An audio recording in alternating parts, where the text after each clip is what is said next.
Bismillahirrahmanirrahim. Assalamualaikum warahmatullahi wabarakatuh. Innal hamdalillah, thumma assalatu ala nabi wa alihi ma harakat rihus saba aghsana, amma ba'd. Rabbi shrah li sadri wa yassir li amri wahlul 'uqdatam min lisani yafqahu qawli. Rabbana zidna ilma warzuqna fahma wa sallallahu wa sallam alaihi walhamdulillahi rabbil alamin. Waalaikumsalam warahmatullahi. Tahniah jadi orang pertama. Moga semua dalam keadaan sihat, masya-Allah. Suara dengar ke, jelas ke? Bagi respon sikit. Kalau suara tak dengar, tak jelas, bagi tahu. InsyaAllah malam ni kita akan bersama-sama tadabbur ayat Allah Subhanahu wa ta'ala, yang mana kita tengok malam ni insyaAllah. Kalau boleh buka Quran lagi baiklah. Kalau nak dengar saja pun tak ada masalah. Boleh je kan, kok lah handset tu, boleh bagi Instagram ni pop up ke, sambil tu boleh buka Quran Android ke kan. Jadi bolehlah juga kita tengok apa Allah nak sampaikan dalam Al-Quran, berkaitan dengan panduan dan nasihat untuk kita beramal, insya-Allah. Jadi malam ni seperti yang kita sudah maklum lah, memang insya-Allah saya akan bagi sekejap je. Tak boleh lama-lama, sekejap lagi kita duduk asyik tengok story orang lain kan. Live Instagram pula kan, macam-macam gangguan. Jadi malam ni kita akan tengok Al-Quran. Kita akan tengok ayat Allah Subhanahu wa ta'ala, yang mana kita tengok dalam surah Isra. Surah Al-Isra. Surah Al-Isra ayat yang kita sambung balik, yang hari tu tak habis. Ayat yang ke-25 sampai 28. Ayat yang ke-25 sampai ke-28, insya-Allah. Jadi sebelum ni kita dah bincang berkaitan dengan ayat pertama, iaitu peristiwa Isra wal Mi'raj. Manakala lepas tu, sesi yang seterusnya tu kita bincang berkaitan dengan ayat atas dia tu. Okey, ayat atas dia malam ni kita sambung ayat 25. Baru ni kita bincang ayat 23 dan 24, yang mana cerita berkaitan dengan ketetapan ataupun kewajipan Allah beri kepada kita untuk menyembah Allah Ta'ala sahaja, tak boleh sembah benda lain. Terusnya Allah sambung dengan kita kena buat baik kepada ibu dan ayah kita. Dan Allah juga mengatakan apabila ibu ayah hang tu bersama dengan hang, nampak secara jelas. Ketika ibu ayah tu bersama dengan kita, pasti kita boleh tengok ibu ayah ni bila dengan kita yang jaga dia, dalam keadaan mereka sudah tua, cabaran lebih besar sebenarnya. Sebab Allah sebutkan secara jelas dalam ayat yang sebelum tu. Jadi Allah mengatakan ibu ayah kamu itu, kalau dia bersama dengan kamu ataupun tak bersama dengan kita pun sama juga maksud dia, maka kamu janganlah bercakap dengannya paling kurang. Tak mau. Jadi itu antara kalimah paling kurang, kalimah derhaka. Kalimah derhaka yang paling kurang, yang Allah larang, itu paling kurang. Kalau kita pernah cakap yang lebih daripada tu, tak tahulah. Dan pada ayat tu juga, ayat 23 surah Al-Isra, Allah ajar kepada kita tata cara bercakap dengan ibu dan ayah, ataupun ibu ataupun ayah, dua-dua sekali ataupun salah satu, cakap dengan perkataan yang baik-baik. Setelah itu ayat yang ke-24 Allah sambung dengan kamu pandanglah, tataplah ibu dan ayah kamu itu dengan pandangan yang baik, pandangan yang rahmah, pandangan yang penuh kasih sayang. Maksud dia, antaranya yang disebut dalam tafsir, iaitu ketika mana ibu ayah kita ni dia berada ataupun duduk dengan kita dalam keadaan mereka sudah tua, satu. Yang kedua, dalam keadaan kita menjaga mereka. Kita, bila kita menguasai sesuatu keadaan benda, kita akan sikit rasa ego. Kita akan sikit rasa besar diri, contoh. Jadi, kalau kita lihat, Allah mengatakan bila mak ayah hang tu duduk dengan hang, maka tengoklah dia dengan tengok pandangan yang rahmah, pandangan yang kasih sayang. Kita kena jaga percakapan kita. Walaupun kita yang bagi dia makan, bagi dia minum, bagi dia tempat tinggal, kita jaga dia, kita bagi dia ubat dan sebagainya. Kadang-kadang kita akan terasa sikit nak melawan cakap, ataupun kita nak tunjuk kata, hang duk rumah aku ni ikut cara aku. Jadi kita kena ubah, kita kena hati-hati. Allah larang, Allah sebut, pandanglah, tengoklah ibu ayah dengan pandangan yang baik dan pandangan yang kasih sayang. Seterusnya Allah ajar juga dalam ayat yang ke-24 juga Allah ajar, yang mana baru masuk kita bincang berkaitan surah Al-Isra yang akan sambung malam ini ayat 25. Tapi kita ulang sikitlah pengajian yang lalu. Pada ayat yang 24 Allah telah ajar kepada kita juga, iaitu berdoa kepada ibu dan ayah kita dengan mengatakan wa qur rabbirhamhuma kama rabbayani saghira. Ya Allah, Engkau rahmatilah kedua ibu ayahku ketika seperti mana mereka merahmati aku ketika aku masih kecil. Kita juga pada sesi yang lalu kita bincangkan berkaitan dengan kelebihan ataupun ganjaran doa, kalimah doa kepada ibu dan ayah. Doa ibu dan ayah kita semua dah hafal, pendek je. Tapi kita tak sedar di dalamnya paling kurang ada 4 ataupun 5 pahala ataupun ganjaran yang Allah janjikan dalam hadis Nabi SAW. Banyaklah yang kita sebut pada minggu yang lalu. Kalau tak ingat balik nanti boleh tanya, nanti saya akan ulang insya-Allah. Jadi pada ayat 23 dan 24 yang lalu kita bincang berkaitan dengan Allah ajar adab kepada kita. Dari segi perbuatan kita, tingkah laku kita, apa yang kita kena buat dengan ibu dan ayah. Seterusnya Allah ajar kepada kita percakapan pula, apa yang hang kena cakap dengan ibu dan ayah. Intonasi suara, bahasa, lenggok, semua tu Allah ajar. Dan yang ketiga Allah ajar doa kepada ibu dan ayah. Allah ajar doa kepada ibu dan ayah. Okey, Faizal, pandang ibu bapa dengan pandangan yang baik dan pandangan kasih sayang. Saya baru teringat sebenarnya ada dalam hadis. Hadis ni hadis yang lemah. Disebutkan berkaitan dengan kalau kita tengok ibu dan ayah itu dengan pandangan kasih sayang, kita tengok ibu ayah saja, tengok dia pun dapat pahala. Ini hadis yang lemah, yang mana kita kena sedar mereka lah sumber pahala kita. Kita kena sedar adalah hadis yang sahih, banyak diriwayatkan, yang mana kita akan didoakan kecelakaan, keburukan, kehinaan kalaulah kita waktu kita hidup sekarang ni kita ada mak ayah ataupun salah seorang daripada mereka.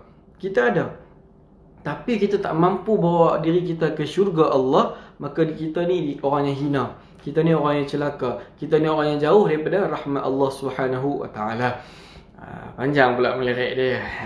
Jadi malam ni insya-Allah kita sambung tadabbur sikit ayat Allah, iaitu kita akan tengok surah Al-Isra bermula pada ayat 25 dan keseterusnya. Tengok mana yang sempat insya-Allah.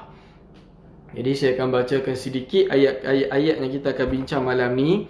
Kalau ada Quran, pegang Quran, tengok terjemahan ayat tersebut. Dan kalau ada pensel lebih baik, sebab saya akan sebutkan beberapa tempat berhenti yang kita tak boleh berhenti ketika baca. Kalau kita mampu teruskan, kita teruskan. Iaitu ilmu berkaitan dengan waqaf dan ibtida', iaitu cara berhenti dengan cara sambung. Ayat 25 dalam surah Al-Isra, A'udzu billahi minasyaitonir rajim. Bismillahirrahmanirrahim. Rabbukum a'lamu bima fi nufusikum. إن تكونوا صالحين فإنه كان للأوابين غفورا وآت ذا القربى حقه والمسكين وابن السبيل ولا تبذر تبذيرا إن المبذرين كانوا إخوان الشياطين وكان الشيطان لربه كفورا. Sadaqallahul Azim. Kita takat tu dulu. Ayat 25 sampai 27. Ayat 25 Allah katakan kepada kita, Rabbukum a'lamu bima fi nufusikum. Jadi kalau nak baca Quran, berhenti dekat situ pun dah okey. Ya, dia ada tanda jim kan atas tu, membawa maksud harus dan elok, bolehlah kita berhenti dekat situ. Tetapi kita tidak boleh berhenti pada salihin. Tak boleh berhenti situ. Kalau nak sambung, seafdalnya habiskan terus ayat sampai ghafura. Jadi kalau dalam Quran kita baca, kita rasa nak berhenti kat salihin, tak boleh, tak digalakkan. Situ bukan tempat berhenti yang betul. Jadi nak berhenti kena habiskan sampai ayat dia. Manakala pada ayat yang ke-26, pada ayat yang ke-26, kalau kita lihat kalau mampu habiskan itu lebih baik. Pada ayat 26, kalau mampu habiskan itu lebih baik. Manakala pada ayat yang ke-27, ayat yang ke-27, kalau nak berhenti dekat syaitan, itu pun sudah baik, tidak ada masalah. Tapi kalau mampu habiskan, habiskan. Itu ilmu berkaitan dengan berhenti dan sambung dalam bacaan Quran. Tengok apa maksud dia. Ayat yang ke-25. Rabbukum a'lamu bima fi nufusikum. Tuhanmu lebih mengetahui apa yang ada dalam hatimu. Rabbukum, Tuhanmu, a'lamu bima, lebih tahu, bima fi, apa yang ada dalam nufusikum, diri kamu, iaitu hati kita.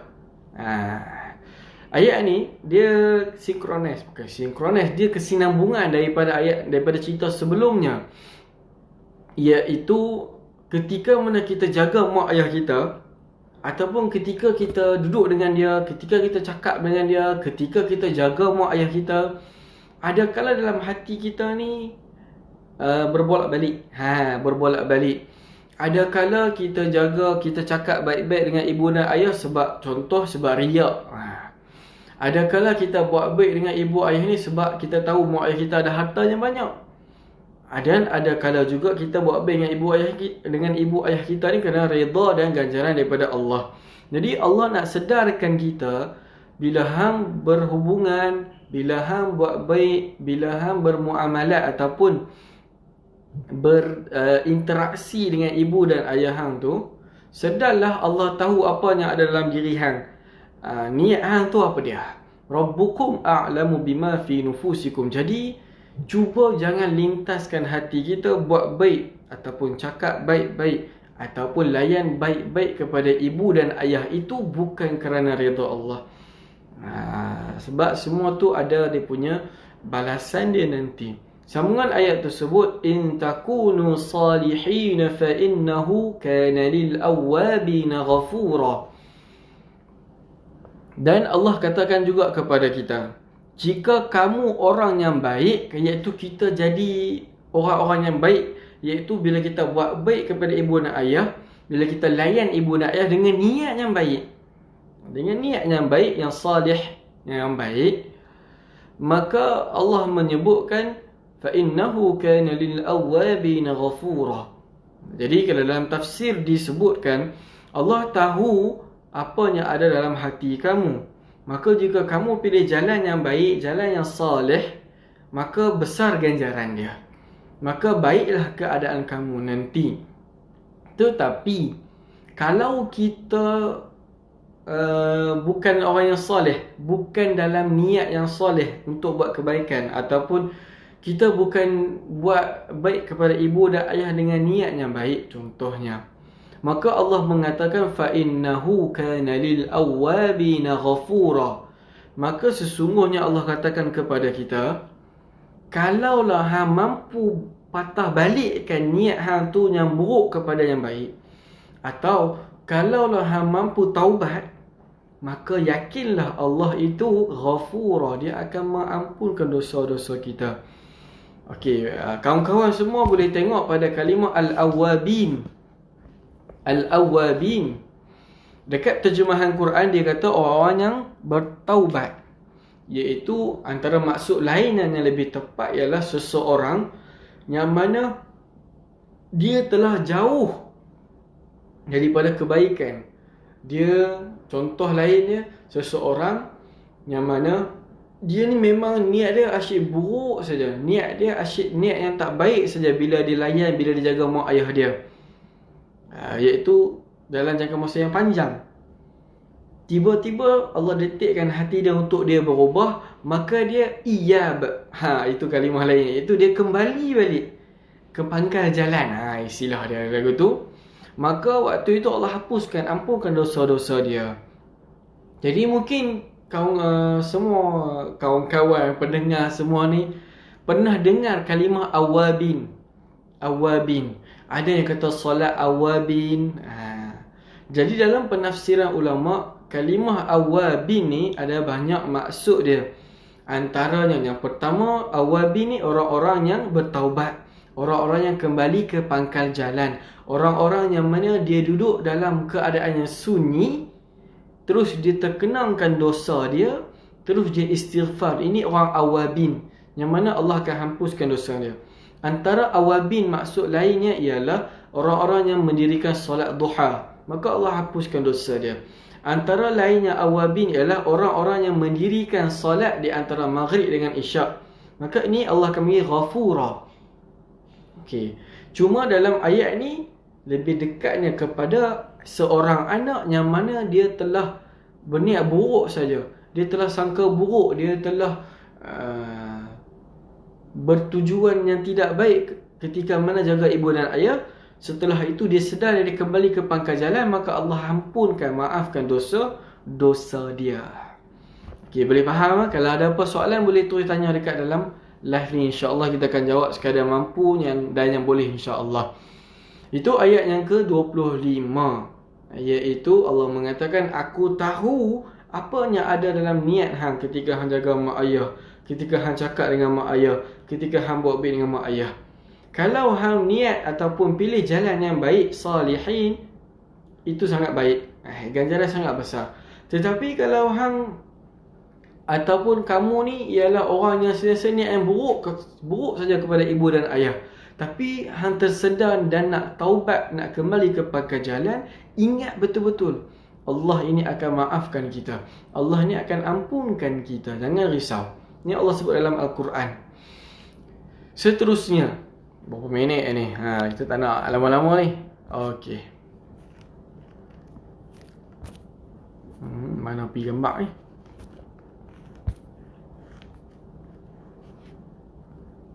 Okey. Seterusnya. Pada ayat yang ke-26. Ni kita dalam sesi tadabbur ya, kita tak tafsir ringkas. Dan saya bukan tafsir, saya bukan ulama tafsir, saya bukan orang yang pandai tafsir, tapi saya hanya menyampaikan kesimpulan daripada penafsiran kitab-kitab ulama yang banyak tu. Kita study, kita ambil apa yang mudah untuk masyarakat kita beramal dan faham ayat Allah. Okey, sambung ayat ke-26. Wa ati dzal qurba haqqahu wal miskin wa banas sabil wa la tubadzir tabdzira. Okey, apa maksud dia ayat yang ke-26? Dan berikanlah kepada kaum kerabat yang dekat akan haknya, kepada orang miskin dan orang yang dalam perjalanan, dan janganlah kamu membelanjakan hartamu secara boros. Okey. Jadi tuan-puan, kawan-kawan saya yang mendengar, ayat yang ke-26 ni Allah mengatakan sambungan daripada membuat kebaikan. First tadi Allah suruh kita buat baik kepada ibu dan ayah. Buat baik kepada ibu dan ayah, cakapnya baik-baik, jangan tinggikan suara. Jagilah perbuatan kita dengan ibu ayah, kenalah yang baik-baik dan doakan ibu dan ayah.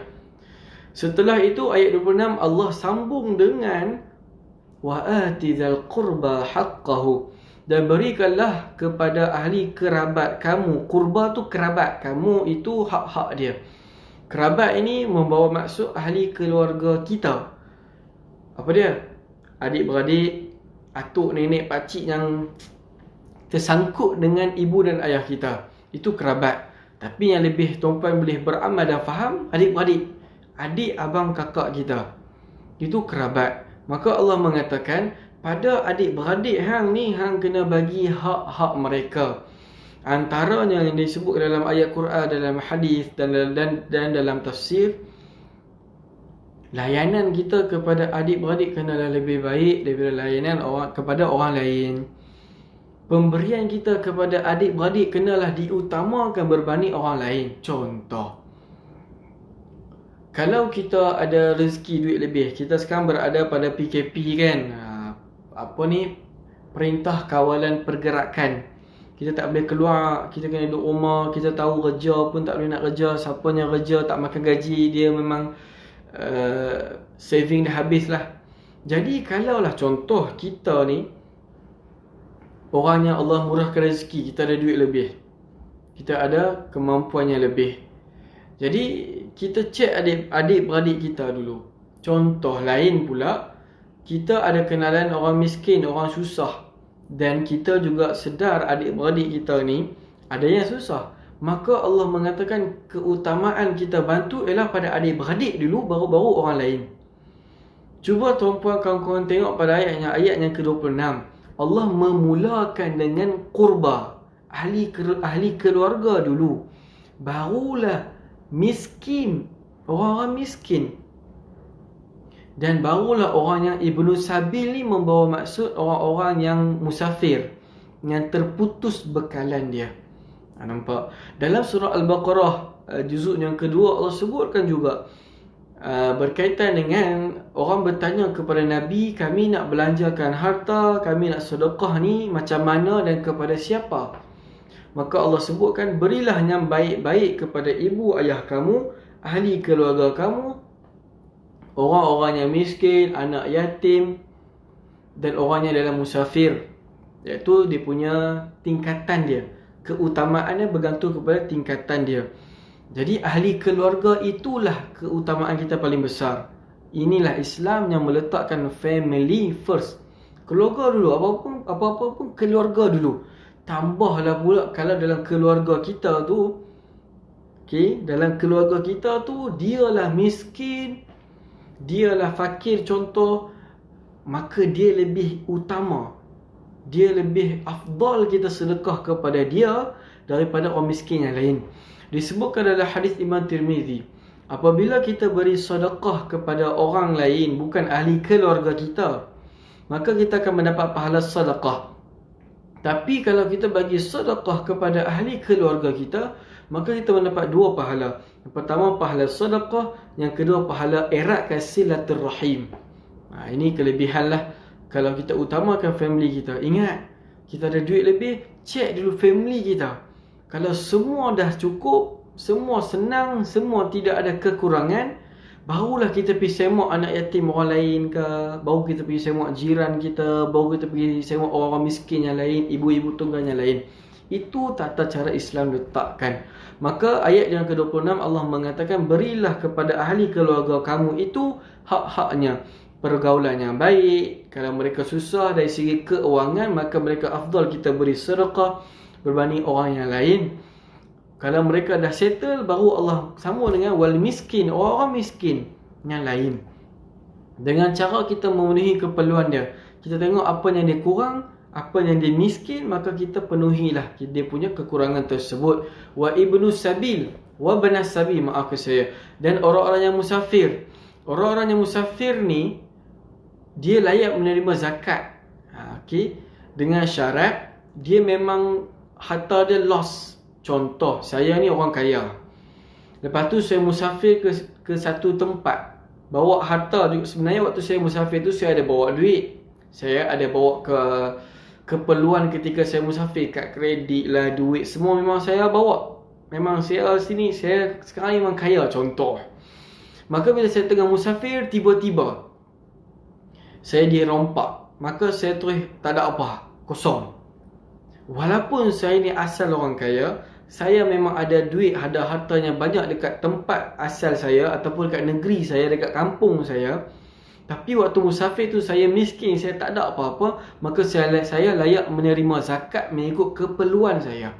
Maka antaranya kalau kita dengar orang-orang yang musafir datang minta duit ataupun minta sumbangan daripada kita disebabkan dia terputus ataupun dia punya duit dah habis ketika dia musafir, maka kita wajib bantu sebenarnya. Kita wajib bantu sekadar keperluan dia untuk makan, minum dan pengangkutan untuk dia balik.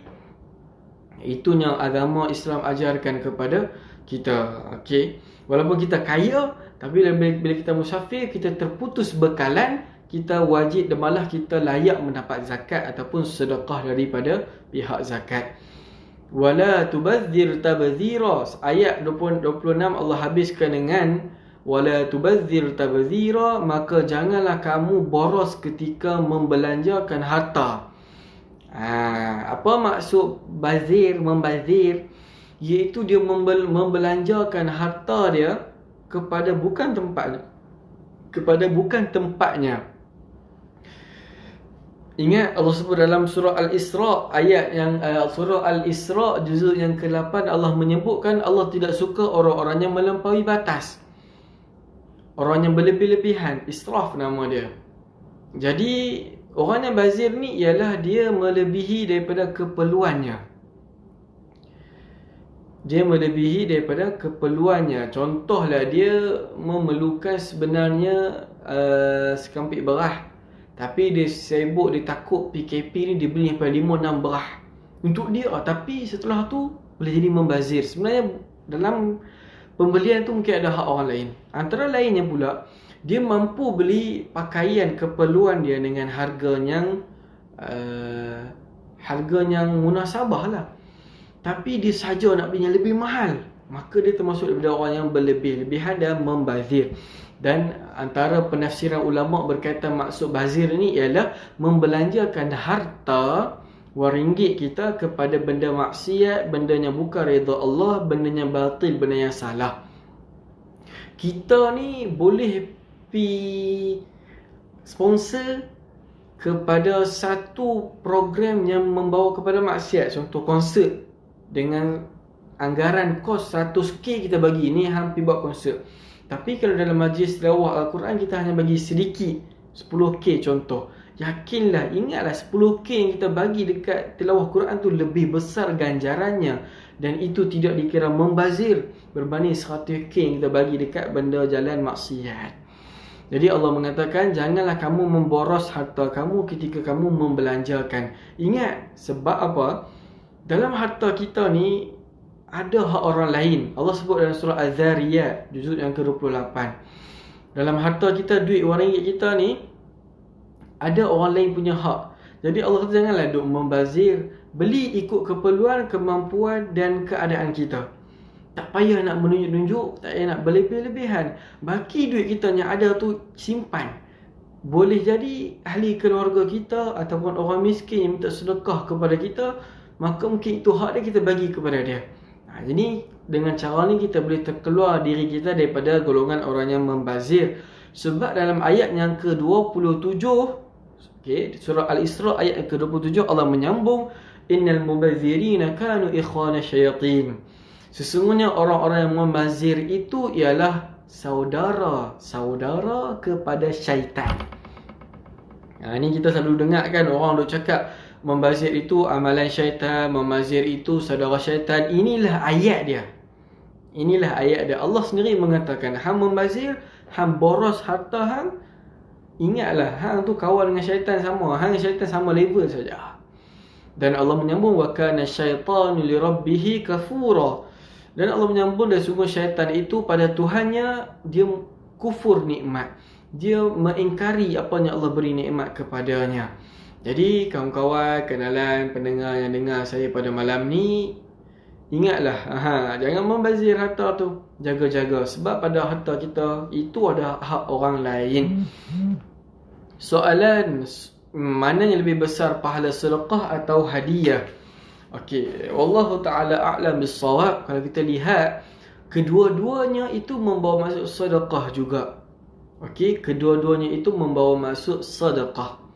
Tetapi disebut dalam hadis bahawasanya dengan memberi hadiah itu, kita memberi hadiah ni dia lebih kepada kita beri kepada orang yang kita kenal. dia lebih kepada untuk mempertingkatkan lagi kasih sayang kita kepada orang tu. Maka kalau kita nak katakan mana pahalanya lebih besar, kita tak boleh kata mana pahalanya lebih besar, sebab kedua-duanya tu sama, iaitu pemberian sedekah. Bezanya ialah satu mungkin tidak bersama kasih sayang, yang keduanya bersama dengan kasih sayang, dan kedua-duanya akan mendapat pahala sedekah juga, insya-Allah, berdasarkan dalil dalam ayat Al-Quran. Jadi pendengar tuan-puan yang dirahmati Allah, kawan-kawan semua, kita akhirkan perkongsian kita pada malam ini dengan ayat surah Al-Isra, ayat yang ke-28. Okay, kalau ada apa soalan tak faham pada ayat yang sebelum ni kita tadabbur tu, boleh tanya, insya-Allah kita jawab apa yang mampu. Jadi kita akhirkan pada ayat yang ke-28. Allah Ta'ala berfirman, ayat yang ke-28 surah Al-Isra, a'udzubillahi minasyaitonirrajim. Wa imma tu'ridanna 'anhum ibtigha'a rahmatin min rabbika tarjuha faqul lahum qawlan maysura. Apa maksud dia ayat yang ke-28 surah Al-Isra? Dan jika kamu berpaling daripada mereka untuk memperolehi rahmat Allah. Maksud dia apa? Kalaulah ayat ni dia bersambung dengan ayat sebelum tu juga, iaitu pada ahli keluarga kamu, pada orang-orang miskin, pada orang yang musafir, orang yang susah. Ketika mana dia minta kepada kita sedikit bantuan, tetapi pada diri kita ni tak ada apa-apa, kita pun tak mampu nak bagi apa-apa, kita pun duit pun memang dah tak ada, contoh. Maka kita, Allah sebutkan dalam ayat ni, kita macam berpaling, ataupun kita macam nak cuba mengelak. Jadi waktu itu Allah mengajarkan kepada kita, maka faqul lahum qawlan maysura, cakaplah kepada dia, tolaklah permintaan dia dengan tolakkan percakapan yang baik dan lemah lembut. Atau dalam penafsiran menyebutkan kita mendoakan kebaikan, kemurahan rezeki, kemudahan keadaan dia kepada diri dia. Jadi ini Allah ajar kepada kita adab dia. Kalau kita nak menolak permintaan seseorang, maka tolak dengan cakap yang baik-baik. Cakap dengan doa yang baik-baik kepada dia. Itu Allah ajar kepada kita. Itu dalam keadaan kita memang tak mampu. Dan dalam Al-Quran Allah buat perintah ini, nasihat ini 2 kali Allah ulang. Yang pertama dalam surah Al-Baqarah juzuk yang ke-3, yang kedua pada surah Al-Isra yang sekarang ni, ayat yang ke-28. Allah ajar kepada kita, hang nak tolak permintaan orang lain, hang nak tolak orang yang minta sedekah dekat hang, kalau hang tak mau bagi, ataupun dalam ayat ni kalau hang tak mampu nak bagi, maka cakaplah, tolaklah dengan cakap yang baik, percakapan yang baik. Jadi dekat ayat 28 itulah pengakhiran cerita, ataupun pengakhiran bagi kesinambungan ayat yang sebelum-sebelum yang kita dah bincangkan sebelum ini. Bermula Allah ajar kepada kita buat baik kepada ibu dan ayah, cakap baik-baik kepada ibu dan ayah. Setelah itu dengan ahli keluarga kita, family first, kita kena jaga ahli keluarga kita dengan percakapan yang baik, pergaulan yang baik, perbuatan yang baik. Barulah orang lain, orang miskin, orang yang musafir dan sebagainya. Dan Allah ajar juga kepada kita jangan membazir, sebab dalam harta kamu itu ada hak orang lain yang mungkin dia sepatutnya dapat, tapi sebabkan hang membazir beli sehelai baju yang 50k, sepatutnya baju hang ni 10k saja contoh, 40k tu sebenarnya hang boleh beri sedekah, standby untuk sedekah kepada orang yang memerlukan, tapi hang tak mau, hang nak berlebih-lebihan dalam berbelanja, maka kita beli juga, maka kita tergolong daripada kalangan orang yang membazir. Jadi tuan-puan yang dirahmati Allah, kalau ada apa soalan boleh tanya, insya-Allah.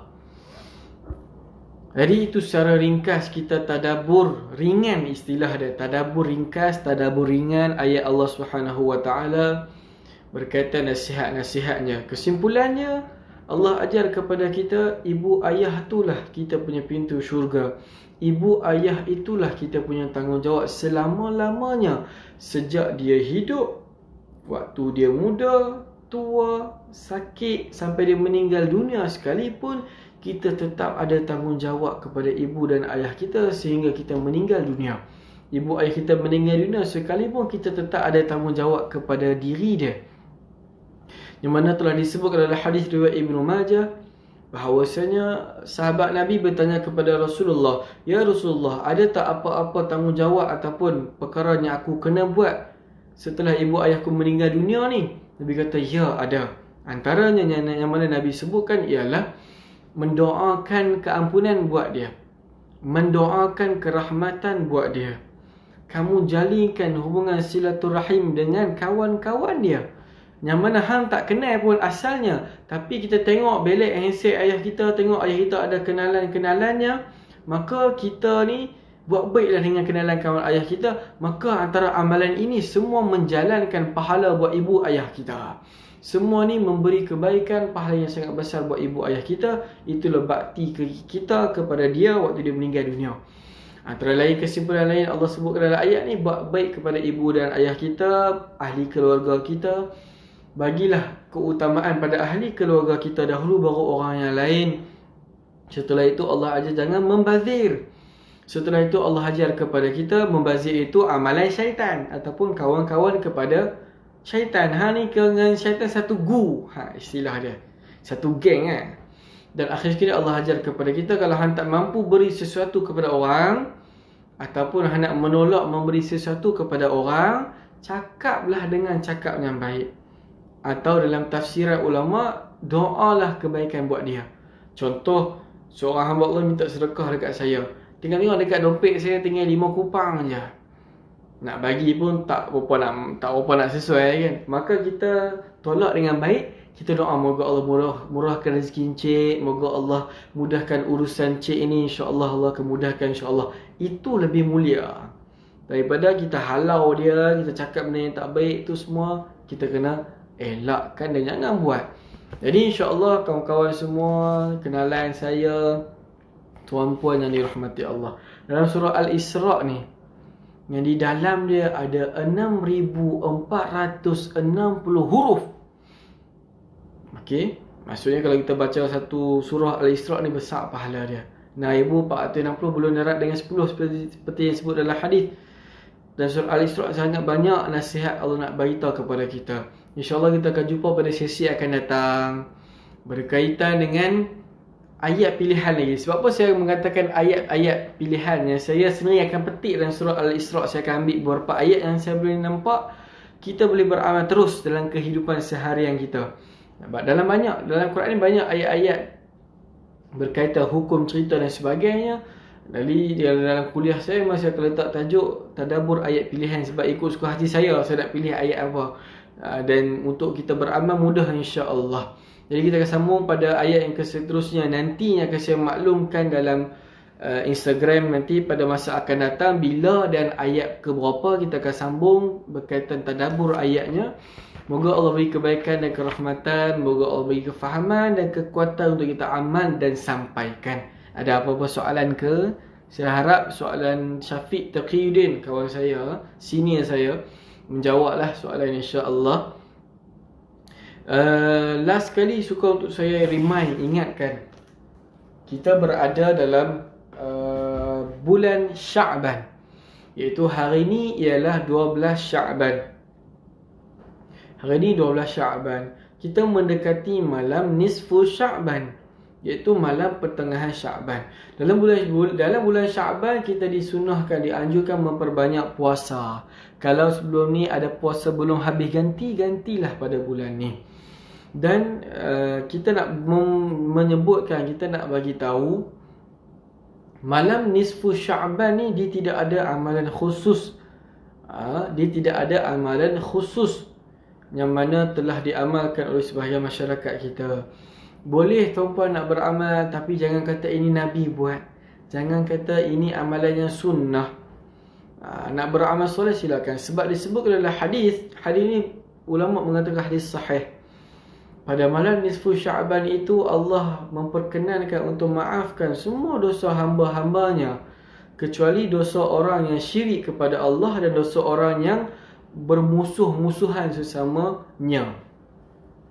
Jadi kalau kita ni tak syirik kepada Allah, kita ni tak ada musuh insya-Allah, maka insya-Allah pada malam nisfu Sya'ban Allah akan maafkan, ampunkan dosa-dosa kita. Jadi pada malam nisfu Sya'ban tu tidak ada amalan khusus. Cuma kita dianjurkan memperbanyakkan beramal soleh pada malam nisfu Sya'ban. Diriwayatkan dalam kalam Imam Asy-Syafi'i, malam nisfu Sya'ban merupakan salah satu malam mustajab berdoa. Maka pada malam nisfu Sya'ban yang mana insya-Allah akan berlaku pada hari Rabu ni nanti, perbanyakkanlah amal soleh. Tak mampu buat amal berat-berat tak apa. Duduk seorang-seorang istighfar, besar sebenarnya pahalanya. Duduk seorang-seorang muhasabah diri, besar pahala sebenarnya. Tak mampu nak solat sepanjang malam, tak mampu nak baca Quran sepanjang malam, tak ada masalah. Buatlah apa-apa amalan yang kita mampu, yang ringan bagi kita, tapi konsisten. Hiduplah, ataupun bukan hiduplah, hidupkanlah malam nisfu Sya'ban dengan amal-amal soleh. Apa-apa pun tak apa. Apa-apa pun tak apa. Contoh, malam nisfu Sya'ban kita ni belanja family kita makan. Contoh malam nisfu Sya'ban ni kita buat layan ibu ayah kita, family kita dengan layanan yang sangat baik. Tidak ada masalah. Kita macam memperhebatkan lagi amal soleh pada malam nisfu Sya'ban. Moga-moga pada malam itu bukan sahaja Allah maafkan, ampunkan dosa kita, tapi Allah bagi kelebihan ganjaran yang besar juga kepada kita. Amin insya-Allah. Okay, ada apa soalan ke? Lebih kurang 2 minit lagi kita akan berhenti insya-Allah. Kalau ada apa-apa soalan boleh terus bertanya. Saya mampu jawab, insya-Allah saya akan jawab insya-Allah. Harap semua dalam keadaan sihat-sihat ya. Lama tak jumpa. Ya Faizal, rindu makan. Nak makan tu Faizal, kita akan pergi Madinah lah. Nanti insya-Allah saya doakan semua kita ada rezeki ke menunaikan umrah. Kita pergi Madinah insya-Allah, kita pergi makan Faizal, kita pergi makan kambing yang baik punya tu. Saya pun terngiu-ngiu sebenarnya makanan tu. Okay, ada apa soalan lagi, insya-Allah kita boleh kongsi, kita boleh sampaikan. Moga kita dapat amal dan faham agama kita ni bukan agama yang susah, tapi yang memudahkan. Sebenarnya kita je yang merumitkan. Saya harapkan semua kawan-kawan saya dalam keadaan baik insya-Allah. Amin.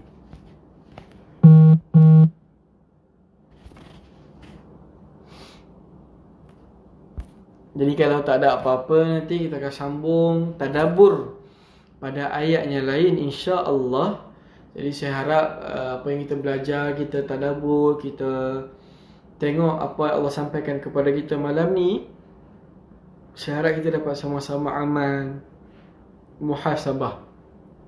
Ingat, walaupun mak ayah kita sudah meninggal dunia, kita tetap boleh beramal ayat yang kita belajar yang dalam ayat malam ni dan malam yang sebelum tu. Tetap kita boleh beramal sebenarnya untuk ibu dan ayah kita. Dan yakinlah ada pahala bagi mereka dan buat kita. Dan yakinlah anak-anak kita pun Allah akan detikkan dalam diri dia untuk buat baik kepada kita, mak ayahnya, seperti mana kita buat baik kepada ibu dan ayah kita juga. Wallahu a'lam bissawab. Saya harap ada kebaikan buat kita bersama insya-Allah. Amin ya rabbal alamin. Jangan lupa kita dalam bulan Sya'ban banyakkan puasa. Kita dianjurkan puasa pada 13, 14 dan 15 setiap bulan Islam, iaitu esok lah. Esok lusa tulat. Hidupkanlah malam nisfu Sya'ban dengan perkara yang soleh, perkara yang baik. Ada ganjaran dia insya-Allah. Wallahu a'lam bissawab. Kita tutup dengan tasbih kafarah dan surah wal 'asr. Subhanallah wa bihamdihi, subhanakallahumma wa bihamdika, asyhadu an la ilaha illa anta, astaghfiruka wa atubu ilaik. Bismillahirrahmanirrahim.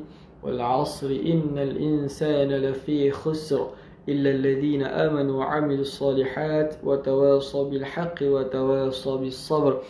Kalau nak lihat kuliah tadabburnya lain, kalau nak ulang kaji tadabbur kita dalam Instagram ni, boleh kawan-kawan semua masuk kat profil Instagram saya, klik dekat channel YouTube saya, boleh subscribe. Bolehlah tengok balik, dalam tu adalah sikit-sikit yang mana saya simpan perkongsian saya, tazkirah kuliah maghrib saya, untuk saya sendiri juga sebenarnya, untuk saya dengar, untuk saya ulang kaji, untuk saya cek apa kesilapan ketika saya menyampaikan sesuatu ilmu. Moga saya dapat berubah. Moga kawan-kawan semua dapat manfaat insya-Allah. Boleh masuk Instagram saya, ambil klik dekat YouTube channel tu, tengoklah apa yang baik tu, ambil lah untuk jadikan sebagai panduan hidup, untuk jadikan sebagai amalan kita, dan moga jadi pahala buat saya. Amin insya-Allah. Assalamualaikum warahmatullahi wabarakatuh.